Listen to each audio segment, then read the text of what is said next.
ngasi hawse surah Sa'ad tagini surah number 39 أعوذ بالله من الشيطان الرجيم بسم الله الرحمن الرحيم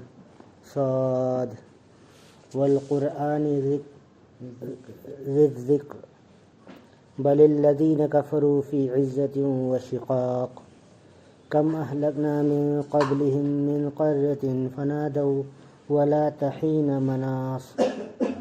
وعجبوا أن جاءهم منذر منهم وقال الكافرون هذا ساحر كذاب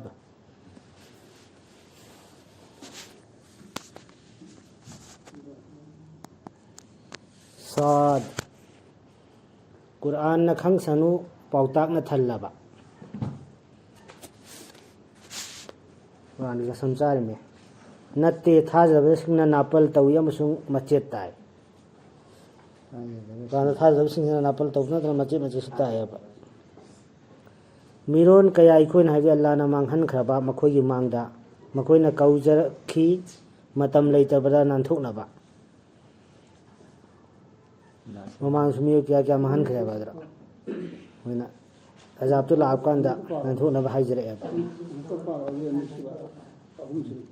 मिरोन कया अखोइना मांगहन खरबा मखोई ममांगदा मखोइना कौजरखी मतम लेत्रबदा नानथोकनबा लाभ कांदा मापीना हाइजरेबा मखोइना ngaki मखोइदा लागी हाइबगी पाउमेनबा अमा मखोइगी मनुंगदगी थाजदबसिंगदुना हाय मसीदी मित्रंग तौबा अमनी चिंथीबा जादूगर नि चिंथीबने नाइबदो माना ओहन खरबरा लाई मयामदु लाई अमखक्ता तसेंगनमक मसीदी पोट अमनी यामना ngakलबा लाई मैम ने हाय मा अखतिन हाय सुबु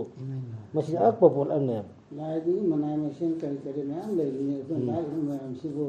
अमत लाई तो अमखक्ता ला करबरा ते मनाय मशीन दी ला लो होसिने का खतना हनी मसी अकप वानी मा न वानी हाय सिदे अदुग चतखी मखोइगी सकनाइबसिंगदु असुमना हाइरमलगा अदुम चथौ खांगब कल्लु नखोइगी लाइसिंगी मथक्ता तसेंगनमक मसीदी पोट अमनी तौगेनिंगना तौरिबा फुटनोटासी मसागी इज्जत अमसुंग मीना मचिन मवा लौबा हेंगतनबा मुहम्मद सल्लल्लाहु अलैहि वसल्लम ना थौरांगबा पोटनी हाइना बदनाम तौबनी फुटनोट अन हाइरगा पाव अदुदी अदुदी आथन ताब मीना खनगी फुटनोट सिगे इसियन हाइरगा फुटनोट ने सिगे अदि तसेंगनमक मसीदी पोट अमनी तौगेनिंगना तौरिबा सिगे फुटनोट ने बिस्किदो थादरकप्रा पाउजेलदु मंगोंदता अखोइगी इरक्ता नते मखोइना चिंगनबनी आइगी पाउजेलदु खना तानरगा मपोंदु त लाकदने हाइनरगा वखन जुमन खलग तम पोनी असी नते मखोइना तंगद्री आइगी दंदीगी महाव पाउजेलदु चिंगनबैने मखोइना जुमन हाइरदो मखोइ अल्लाहगी महाव तंगद्रीबे मखोइना खनथदबनेबा नत्रगन लेब्रा मखोइगी मनाक्ता मिनुंगसिगी पुकई दुसिंगदु नंगी रबकी पांगलबदुगी बिनाइबदुगी नुंगसि थौजालसिम खोइ मनाक्ता इन लेरब्राबा नत्रगना मखोइगरा आसमान सिंगी लेबाक सिंगदु पृथ्वीदु अमसुंग अनिदु मरक्ता लैरिबा सिंगदु अदु ओइरबदी काखत सनु मखोइना मदुदा अरैबा उपाय सिंग सिनदना असमान काखले एंगोरबा अखोई पुके असम आसमान ले पुके मखोई ओइरदी मखोइदी तेंगोलनी मफमदुदगी हंदुना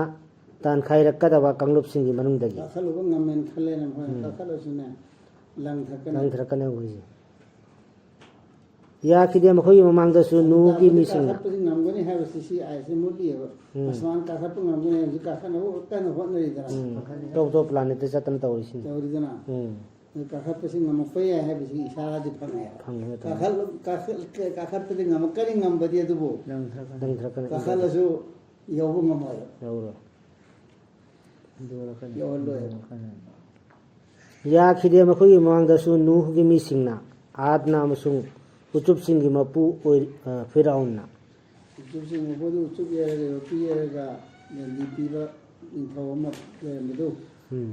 ꯐꯤꯔꯥꯎꯟꯗꯣ ꯑꯗꯨꯒꯤ ꯃꯤꯁꯤꯡꯅꯁꯨ ꯌꯥꯈꯤꯗꯦ ꯃꯃꯥꯡꯗꯁу ꯅꯨꯍꯒꯤ ꯃꯤꯁꯤꯡꯅꯁꯨ ꯑꯥꯗꯀꯤ ꯃꯤꯁꯤꯡꯅꯁꯨ ꯁꯃꯨꯠꯅ ꯂꯣꯠꯀꯤ ꯃꯤꯁꯤꯡꯅ ꯑꯃꯁꯨꯡ ꯃꯣꯡꯁꯣꯡꯗ ꯈꯨꯟꯗꯥꯔꯝꯕꯁꯤꯡꯅ ꯌꯥꯈꯤꯗꯕ ꯃꯈꯣꯏꯗꯨ ꯀꯥꯡꯂꯨꯞꯁꯤꯡꯗꯨꯅꯤ ꯃꯥꯏꯊꯤꯍꯟꯈ꯭ꯔꯕ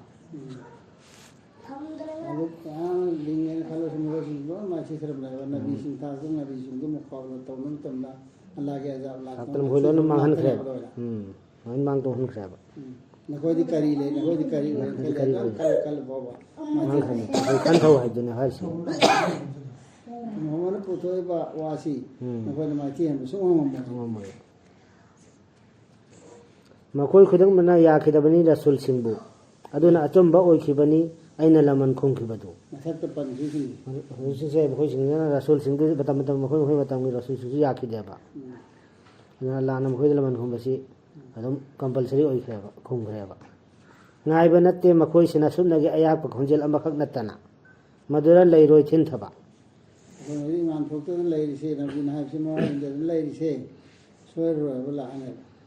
ꯑꯗꯨ ꯉꯥꯏꯔꯤꯕ꯭ꯔꯥ ꯍꯥꯏꯕ ꯃꯣꯏꯁꯦ ꯈꯣꯟꯖꯦꯜ ꯂꯥꯛꯑꯒ ꯃꯥꯡꯍꯟꯕ ꯇꯨꯝꯍꯟꯕ ꯉꯥꯏꯔꯤꯕ꯭ꯔꯥ ꯂꯣꯏꯔ ꯃꯇꯝꯗ ꯃꯈꯣꯏꯅ ꯍꯥꯏ ꯑꯩꯈꯣꯏꯒꯤ ꯔꯕ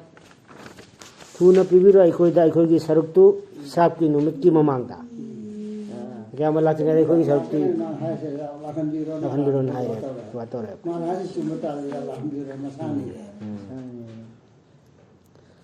ꯈꯥꯡꯉꯨ ꯃꯈꯣꯏꯅ ꯍꯥꯏꯔꯤꯕ ꯑꯗꯨꯗ ꯑꯗꯨꯒ ꯅꯤꯡꯁꯤꯡꯉꯨ ꯃꯄꯥꯡꯒꯜ ꯂꯩꯔꯕ ꯁꯨꯃꯥꯏꯅ ꯍꯥꯏꯕ ꯃꯌꯥꯝꯁꯦ ꯁꯤ ꯍꯥꯏꯔꯤꯁꯤꯡꯁꯦ ꯅꯕꯤꯗ ꯑꯃꯨꯛꯀ ꯍꯥꯏꯔꯅꯤ ꯑꯗꯨ ꯈꯥꯡꯉꯨ ꯍꯥꯏꯒꯦꯅ ꯍꯥꯏꯁꯤꯡ ꯃꯈꯣꯏꯅ ꯍꯥꯏꯔꯤꯕꯗꯨ ꯈꯥꯡꯉꯨ ꯑꯗꯨꯒ ꯅꯤꯡꯁꯤꯡꯉꯨ ꯃꯄꯥꯡꯒꯜ ꯂꯩꯔꯕ ꯑꯩꯈꯣꯏꯒꯤ ꯏꯅꯥꯏ ꯗꯥꯋꯨꯗꯄꯨ ꯈꯥꯡꯈꯤꯕꯅ ꯈꯥꯡꯉꯣꯕ ꯇꯁꯦꯡꯅꯃꯛ ꯃꯥꯗꯤ ꯑꯩꯈꯣꯏꯗ ꯇꯣꯏꯅ ꯑꯣꯟꯁꯟꯖꯕꯅꯤ ꯑꯩꯉꯣꯟꯗ ꯑꯣꯟꯁꯤꯟꯕꯅꯦꯕ ꯃꯇꯝꯗꯨꯗ ꯃꯈꯣꯏꯒ ꯃꯨꯀꯥꯕꯂꯥ ꯇꯧꯅꯈꯤꯗꯦꯕ ꯑꯩꯉꯣꯟꯗ ꯗꯨઆ ꯇꯧꯔꯒ ꯍꯥꯏꯖꯩꯑꯕ ꯑꯗꯨꯝꯕ ꯅꯪꯁꯨ ꯑꯩꯉꯣꯟꯗ ꯍꯥꯏꯖꯧ ꯍꯥꯏꯖꯧ ꯑꯗꯨꯒ ꯃꯈꯣꯏꯒꯗꯤ ꯏꯟꯅꯔꯨꯅ ꯍꯥꯏꯒꯦꯕ ꯍꯥꯏꯁꯦ ꯇꯁꯦꯡꯅꯃꯛ ꯑꯩꯈꯣꯏꯅ ꯅꯝꯗꯨꯅ ꯌꯥꯎꯍꯟꯈꯤ ꯆꯤꯡꯖꯥꯎꯁꯤꯡꯕꯨ ꯃꯥꯒ ꯂꯣꯏꯅꯅ ꯑꯩꯈꯣꯏꯒꯤ ꯏꯇꯤꯛ ꯏꯉꯥꯜ ꯁꯛ ꯁꯣꯟꯕꯗ ꯌꯥꯆꯪꯕꯗ ꯑꯃꯁꯨꯡ ꯅꯨꯃꯤꯠ ꯍꯨꯟꯗꯣꯔꯛꯄꯗ ꯑꯗꯨ ꯊꯣꯛꯄ ꯇꯥꯕꯗꯅꯦ ꯆꯤꯡꯖꯥꯎꯁꯤꯡ ꯂꯣꯏꯅ ꯂꯥꯏꯕꯨꯗꯤ ꯃꯥꯅ ꯁꯣꯟꯕꯗ ꯌꯥꯎꯍꯟꯈꯤꯑꯕ ꯆꯤꯡꯁꯤꯡꯗꯨ ꯇꯧꯈꯤꯑꯕ ꯑꯗꯨꯗ ꯆꯤꯡ ꯃꯥꯟ ꯐꯥꯎꯕ ꯌꯥꯎꯈꯤꯑꯕ ꯑꯗꯨꯒ ꯎꯆꯦꯛꯁꯤꯡꯒꯤ ꯁꯚꯥꯁꯨ ꯄꯨꯝꯅꯃꯛ ꯃꯉꯣꯟꯗ ꯇꯣꯏꯅ ꯑꯣꯟꯁꯟꯖꯕꯅꯤ ꯁꯨꯔꯛꯇꯨꯅꯗꯤ ꯄꯨꯟꯁꯤꯜꯂꯛꯑꯦ ꯃꯥ ꯉꯥꯛꯇ ꯂꯥꯛꯑꯦ ꯑꯣꯝꯁꯤꯜꯂꯛꯑꯦꯕ ꯂꯣꯏꯅ ꯎꯆꯦꯛ ꯋꯥꯌꯥꯗꯐꯥꯎ ꯌꯥꯎꯅ ꯁꯨꯔ ꯃꯇꯨꯡ ꯃꯨꯟ ꯊꯥꯒꯠꯂꯦꯕ ꯗꯥꯎꯗ ꯑꯂꯩ ꯏꯁꯂꯥꯝꯅ ꯗꯥꯎꯗ ꯑꯂꯩ ꯏꯁꯂꯥꯝꯁꯦ ꯍꯌꯦꯡ ꯀꯌꯥꯃꯨꯛꯀꯤ ꯅꯨꯃꯤꯠꯇꯅꯦ ꯇꯧꯔꯥꯠꯁꯤ ꯑꯣꯏꯕ ꯏꯁꯩ ꯇꯥꯍꯟꯒꯅꯤ ꯍꯥꯏꯁꯤ ꯑꯗꯨꯅꯤ ꯇꯧꯔꯥꯠꯀꯤ ꯏꯁꯩ ꯖꯟꯅꯇ ꯂꯩꯕ ꯃꯈꯣꯏ ꯇꯥꯍꯟꯒꯅꯤ ꯍꯥꯏꯁꯦ ꯑꯗꯨꯛꯀꯤ ꯃꯇꯤꯛ ꯃꯈꯣꯏꯅ ꯐꯖꯅ ꯄꯤꯈꯤꯕ ꯃꯉꯣꯟꯗ ꯑꯩꯈꯣꯏꯅ ꯂꯤꯡꯍꯟꯕꯤꯈꯤ ꯃꯥꯒꯤ ꯂꯩꯕꯥꯛꯄꯨ ꯑꯗꯨꯒ ꯄꯤꯕꯤꯈꯤ ꯃꯉꯣꯟꯗ ꯒ꯭ꯌꯥꯟ ꯂꯧꯁꯤꯡ ꯑꯃꯁꯨꯡ ꯃꯌꯦꯛ ꯁꯦꯡꯅ ꯉꯥꯡꯊꯣꯛ ꯁꯛꯇꯣꯛꯄꯒꯤ ꯍꯩꯁꯤꯡꯕ ꯄꯤꯈ꯭ꯔꯤꯁꯤ ꯐꯁꯂ ꯈꯤꯇꯥꯕ ꯍꯥꯏꯗꯤ ꯋꯥ ꯉꯥꯡꯕꯗ ꯐꯖꯅ ꯃꯆꯥ ꯈꯥꯏꯅ ꯉꯥꯡꯕ ꯃꯤꯅ ꯒ꯭ꯌꯥꯟ ꯇꯥꯅꯕ ꯃꯑꯣꯡꯗ ꯒ꯭ꯌꯥꯟ ꯇꯥꯅꯕ ꯆꯤꯡꯂꯦꯝꯅ ꯉꯥꯡꯕꯒꯤ ꯕꯌꯥꯟꯒꯤꯗꯨ ꯑꯗꯨꯒꯤ ꯁꯛꯇꯤꯁꯨ ꯄꯤꯈꯤ ꯑꯗꯨꯒꯤ ꯁꯛꯇꯤꯁꯨ ꯃꯉꯣꯟꯗ ꯄꯤꯈꯤ ꯑꯗꯨꯛꯀꯤ ꯃꯇꯤꯛ ꯒ꯭ꯌꯥꯟ ꯂꯧꯁꯤꯡꯗ ꯅꯠꯇꯅ ꯀꯅꯥꯗꯅ ꯍꯥꯏꯁꯦ ꯍꯖꯔꯠ ꯃꯨꯍꯝꯃꯗ ꯁꯜꯂꯜꯂꯥꯍꯨ ꯑꯂꯩꯍꯤ ꯋꯁꯜꯂꯝꯗꯅꯤ ꯍꯥꯏꯁꯦ ꯑꯩꯈꯣꯏꯗꯁꯨ ꯍꯥꯏꯁꯦ ꯌꯧꯔꯛꯂꯕ꯭ꯔꯥ ꯅꯪꯉꯣꯟꯗ ꯋꯥꯌꯦꯠꯅꯈꯤꯕ ꯑꯅꯤꯗꯨꯒꯤ ꯄꯥꯎꯗꯨ ꯃꯈꯣꯏꯅ ꯀꯥꯈꯠꯂꯛꯈꯤꯕꯗꯨ ꯃꯥꯒꯤ ꯂꯥꯏꯅꯤꯡ ꯂꯥꯏꯁꯣꯟꯒꯤ ꯀꯥꯗꯨꯗ ꯗꯥꯎꯗ ꯑꯂꯩꯍꯤ ꯏꯁꯂꯥꯝꯕꯨ ꯅꯤꯡꯁꯤꯡꯉꯨ ꯍꯥꯏꯔꯤꯗꯅ ꯃꯃꯥꯡꯗ ꯍꯥꯏꯈꯤꯗꯅ ꯅꯤꯡꯁꯤꯡꯉꯨ ꯗꯥꯎꯗ ꯑꯂꯩꯍꯤ ꯏꯁꯂꯥꯝ ꯇꯧꯈꯤꯕ ꯍꯥꯏꯕꯤꯌꯨ ꯅꯕꯤꯗ ꯑꯗꯨꯒꯤ ꯄ꯭ꯔꯃꯥꯟ ꯑꯃ ꯄꯤꯔꯛꯏ ꯃꯥ ꯊꯧꯗꯣꯛ ꯑꯃꯨꯛꯀ ꯄ꯭ꯔꯃꯥꯟ ꯄꯤꯔꯤꯕꯤ ꯗꯥꯎꯗ ꯑꯂꯩꯍꯤ ꯏꯁꯂꯥꯝꯕꯨ ꯇꯧꯈꯤꯕ ꯃꯥꯒꯤ ꯋꯥꯔꯤꯗꯨ ꯄꯜꯂꯕ ꯃꯈꯣꯏꯗ ꯂꯤꯔꯕ ꯃꯈꯣꯏꯅ ꯆꯪꯂꯛꯄꯗ ꯗꯥꯎꯗꯀꯤ ꯃꯅꯥꯛꯇ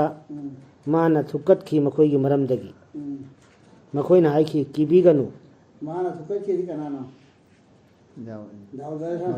ꯆꯦꯟꯕꯤꯔꯛꯏꯅꯦ ꯑꯩꯈꯣꯏ ꯏꯇꯥꯁꯤꯅ ꯍꯦꯛ ꯇꯧꯕꯤꯔꯣꯅꯦ ꯈꯪꯗꯦ ꯀꯔꯤ ꯃꯈꯣꯏꯅ ꯍꯥꯏꯈꯤ ꯀꯤꯕꯤꯒꯅꯨ ꯑꯩꯈꯣꯏ ꯋꯥꯍꯦꯟ ꯑꯣꯏꯔꯕ ꯑꯅꯤꯅꯤ ꯑꯃꯅ ꯑꯃꯕꯨ ꯂꯥꯟꯅ ꯇꯧꯕꯤꯔꯕ ꯑꯃꯅ ꯑꯝꯇ ꯂꯥꯟ ꯇꯧꯔꯦꯅ ꯃꯔꯥꯟ ꯁꯤꯜꯕ ꯑꯩꯈꯣꯏꯅ ꯌꯦꯠꯅꯔꯤ ꯑꯗꯨꯒ ꯕꯤꯆꯥꯔ ꯇꯧꯕꯤꯌꯨ ꯑꯩꯈꯣꯏꯒꯤ ꯏꯔꯛꯇ ꯑꯆꯨꯝꯕꯒ ꯂꯣꯏꯅꯅ ꯂꯥꯟꯅ ꯇꯧꯕꯤꯒꯅꯨ ꯑꯃꯁꯨꯡ ꯂꯝꯖꯤꯡꯕꯤꯌꯨ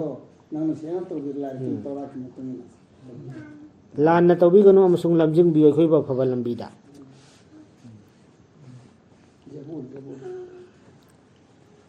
ꯇꯁꯦꯡꯅ ꯃꯁꯤ ꯑꯩꯒꯤ ꯏꯆꯤꯜ ꯏꯅꯥꯎꯅꯤ ꯃꯥꯒꯤ ꯂꯩ ꯌꯥꯎ ꯑꯃꯣꯝ 419 ꯑꯗꯨꯒ ꯑꯩꯒꯤ ꯀꯜꯃꯥ ꯃꯁꯦꯟ ꯏꯃꯥꯟ ꯋꯥꯂꯥ ꯃꯁꯦꯟ ꯃꯥꯒꯤ ꯂꯩ ꯌꯥꯎ ꯑꯃꯣꯝ 419 ꯑꯗꯨꯒ ꯑꯩꯒꯤꯅ ꯌꯥꯎ ꯑꯃꯣꯝ ꯑꯃꯈꯛ ꯑꯗꯨꯒ ꯃꯥꯅ ꯍꯥꯏ ꯃꯗꯨ ꯑꯩꯉꯣꯟꯗ ꯁꯤꯟꯅꯔꯣ ꯑꯗꯨꯒ ꯃꯥꯅ ꯅꯝꯍꯠꯄꯤꯔꯦ ꯑꯩꯕꯨ ꯋꯥ ꯉꯥꯡꯅꯕꯗ इस्राएली रिवाज वारी हम साजिरेगा नुपी मर पुत्राम पर लोग अमुकल लांदा चाहलेगा मागे नुपी तो शेन नुपा तो लांदा थारेगा दावले सलाम लोग के नसी वारी हम सेवी में सिदगी वारी दिनसी सिदन विचार तो भी वाने बसना दाऊद ना हाई की सोइद्रमक माना लान तौरे नंगोंदा पियु हाइबदुदा नंगी याव अममदु मागी याव अमम सिंगदा यावहन्नबा लाने हेदुरे तसेनमक पुन्ना थबक तौमिनबसिंग कयाना हेंजिना तौई अमना अमदा एग्जांपल ले अमदु साकिल ओ नंगी अमदु सुपिर ओ अदुगी दुगा चाम सोल लगे ना है रे मा हाय दु अखोन नंदा मासी करियो कना चुबो चातो है अदु विचार ने तौसी अदु हाय मिदुना लालेन हायरे तसेनमक पुन्ना थबक तौमिनबसिंग कयाना हेंजिना तौई अमना अमदा थाजबा अमसुंग अफबा थबकसिंग तौबसिंगदु नत्तना अदुबु मखोइदुदी मसिंग यामदे इमान यावदबगी वाने बिदा हायरसिगो एबा अंतहारो तसेनमक पुन्ना थबक तौमिनबसिंग कयाना हेंजिना तौई अमना अमदा थाजबा अमसुंग अफबा थबकसिंग तौबदु नत्तना पुंबो रो लमताइन पुंबो रो अनि हेंजिने अमा हेंजिने अदु हेंजिनद बसु लई करम मीन हायदा हेंजिनद करम मीन थाजबा मी अमदी सो अमले स्वाले तौ मिसिंगदु नत्तना अदुगा मखोइदि नमक मसिंगदि यामदे अदु मीदि याम लेते अलान से नायरत्र अदुदगी दाऊदना खल्लखी मदुदी अखोइना माबु चांगिंग तौरे हाइना औना खया लाना इंगोंदा चांगिंग तौरेन खल्ले अदुना माना निजरखी मागी रत्ता नापीनाबा खंगी सिंग अपने अन हाय सिदी विचार तवन चंगी ले फरिस्ता वरनी हरो हरो अम तो अदु वखन खलपने इंगोंदा कयम तौरे माना निजरखी मागी रत्ता नापीनाबा अदुगा नोनथजखी मनम गंदा ओनसनजदुना मंगोंदा सानली सिसे हुलिगा नुपी मपुत्रामपन बे हम लांद थारगा लांद सेदोन खरगन लेदो क्या है सारो सासी नबी नबु नुपी मपुत्रामपन लरगा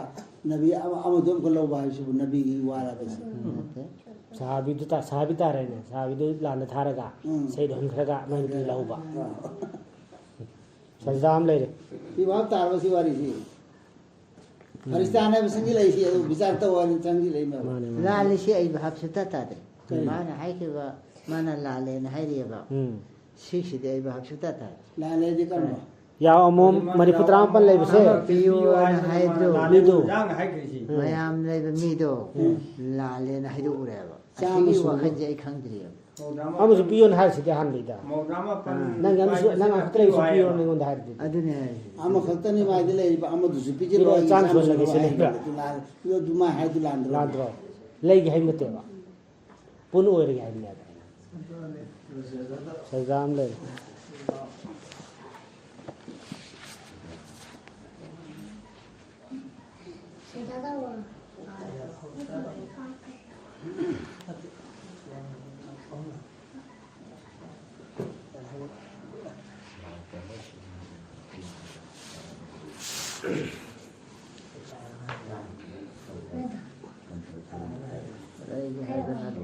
पियो हाय दे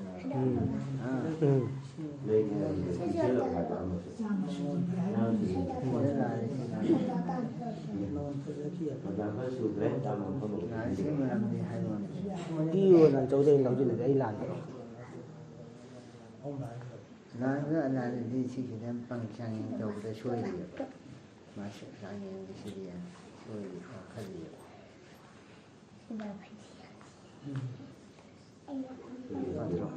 aduna madu aikoi na ngakpi ki mabu aduga tasen man to ba to bito na ma aina hairu aino de to kitna amat ha amane Allah changi ngam to amane hai si khang pade ma astaghfirullah illa anta mane ana hai jabdagi hai jaraga mana ruku sajada kun thaki na la le ila le adu hai bidagi man do tawa to pade Allah aina ko pire aduga tasen mak magidi aikoi gi inak nakchabasingni amasung afaba halakphamni sidau nupi gua panbara pangde nupi gua panbara bisa yaude ande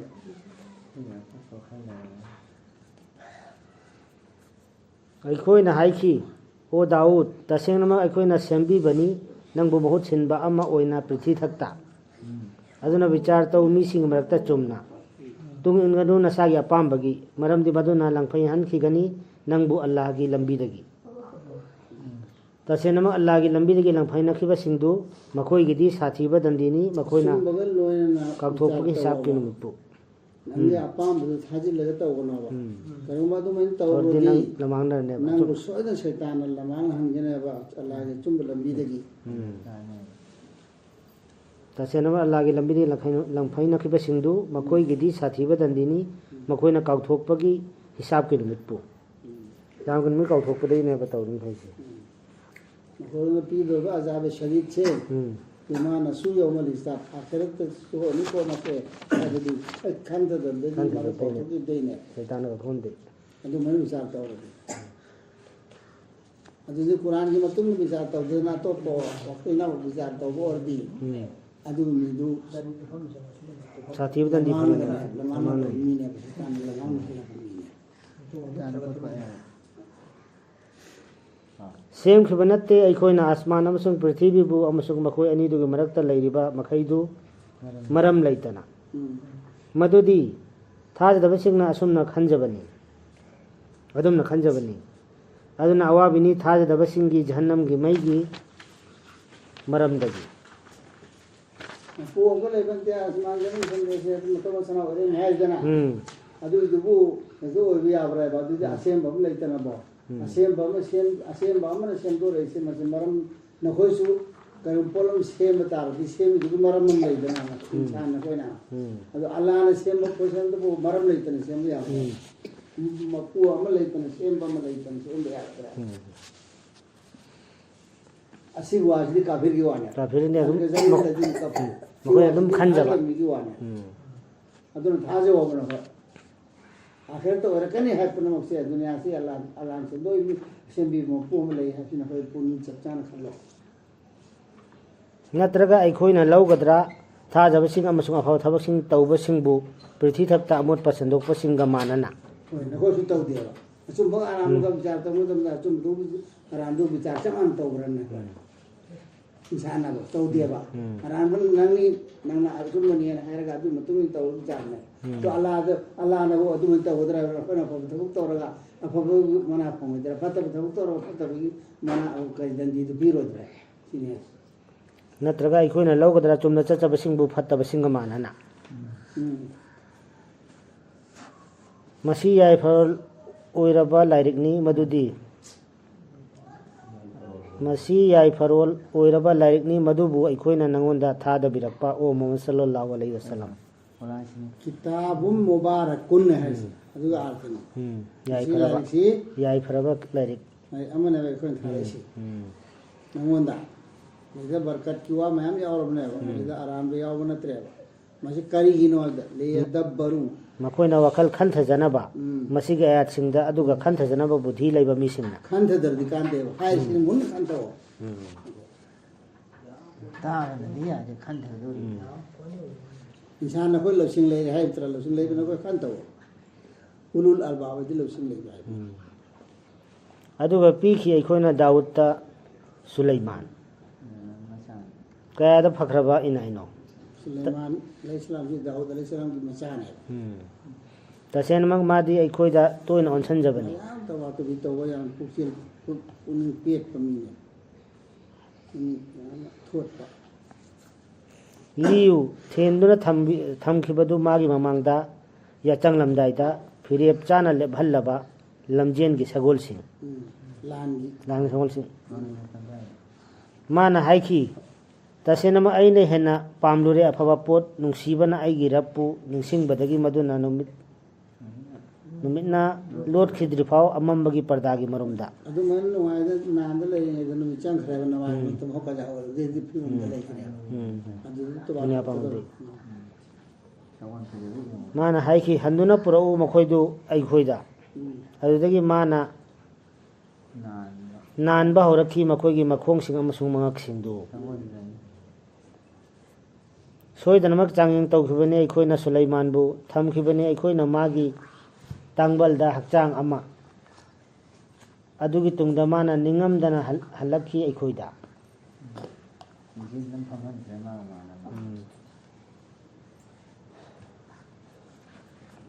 mana haijakhi aigirap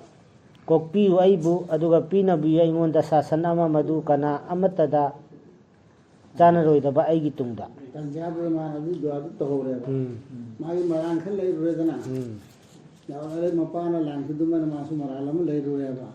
langi isku ulai buda haraw ne sun ibadat to so kai lere adu sidama pur o ama pur o hangru pur o ha nali haidana si len dana len ki haiba odi wali khardadi len badi haidi na andutan वो तक ले मुदनी तसेनमा नंगदी पीना है बदुनी माने लाले से कर्म धुंध लान की मुझे खंगे जे दावत की खंग मुझे खंगे वाय खंगरो चलो कागा नन्ना कतना सुलेमान तेने अला कुर्सी जैसे पारो aduna aikhoina magi makha polhanbikhi nungsitpu tamna tamna silhanduna magi hukumda mana thinba maikaida mana hukum tokto maka manok silaleba nungsit por mai kandul thamira indal lambai ni inshallah len thori sibu adun to thori tro mana dun nungsit ma kudum dalan thamina karam mo thori mo thor mani mana thohan bond thor mana